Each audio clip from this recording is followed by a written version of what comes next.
من الحاجات اللي طلعت ترند مرة واحدة وهو ايفونا كريم كعب الغزال، وفي منه كمان التنت اللي لونه احمر.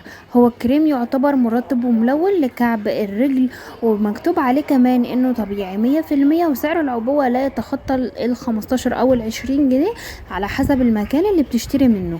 رأيي فيه بكل امانة وبكل صراحة، هو جميل جدا جدا جدا، لونه حلو قوي، بتكتري منه تخففي منه زي ما انتي عاوزة. انا عايزه اقول لكم اني استخدمته على وشي كتنت لون بينك، لونه ثابت جميل قوي. وهو لو في مواد بتضر او في حاجات مش كويسه كان اذى بشرتي، انا مخلصه علبه كامله والله العظيم وانا بستخدمها في الجسم كله بقى، والوش والرجل وكل حته.